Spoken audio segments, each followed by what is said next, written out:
Hey, it's Miss Mocha. So I'm coming back with a part two. I wanted to break down Psalm chapter 37 just a little bit more. So I made a column for what the righteous ones will get, and I made a column for what the wicked ones will get. And so, righteous ones, if we are obeying God, if we are trusting in Him, not getting upset or angry because we see what's going on in the world, or we don't get envious of the people in the world that are, not working of God, but have all these material possessions, things like that. If we stay trusting in the Lord, doing good, delighting ourselves in Him, committing ourselves to His ways, resting in Him, waiting patiently for Him, seeking Him, fearing Him, loving Him, doing all the things of God that we know we should be doing, being meek, listening to Him, again, waiting patiently for Him. Once we're doing all those things and staying good and true to ourselves and Him, then He will give us all these things. So I'll just read them real quick. It shouldn't take me long, but what we'll get is we'll dwell in the land, we'll be fed, we get the desires of our hearts. He'll make our righteousness the light, for the world to see, just like He'll make our judgment or our justice shine like the noonday. So letting everyone see how right we are. We will inherit the earth.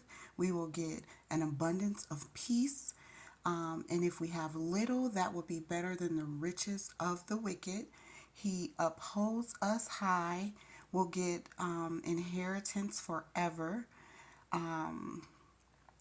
We won't be ashamed in the evil or the hard times. And in the days of the famine, we'll be satisfied. So we won't, go hungry. We won't feel the evil pains. He'll show us mercy because we're generous givers. What else? We'll possess the land, so like we'll inherit the earth again. He says that a few times because He blesses us. Our steps are ordered by Him, and so He delights in our ways. We may stumble, but we'll never fall. So like we'll fall, but we'll never be cast down. So like if we, make a mistake or do something ungodly, we won't be, thrown over, to the wolves or whatever. He holds our hands. He will never leave us, abandon us, forsaken us, or have us begging for bread or food. We're merciful, and so we give and we lend, and so we're blessed for how generous we are.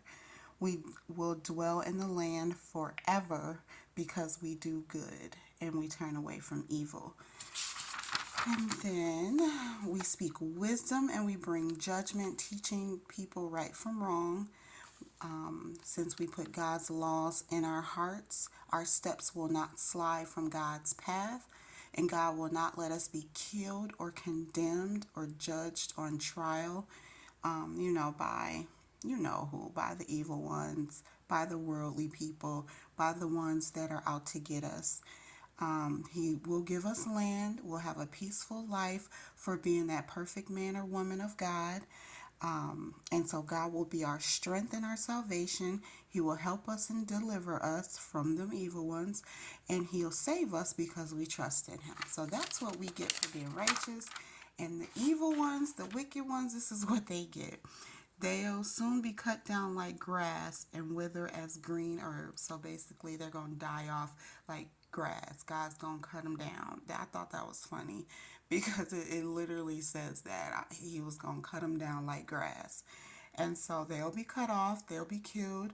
People will seek them, look for them, but they won't be found. So they're when they plot against the righteous one, the Lord's going to laugh at them because He knows that their day is coming.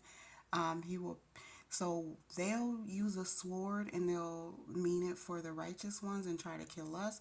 But God says that they will pierce their own hearts with the sword that they intended for us.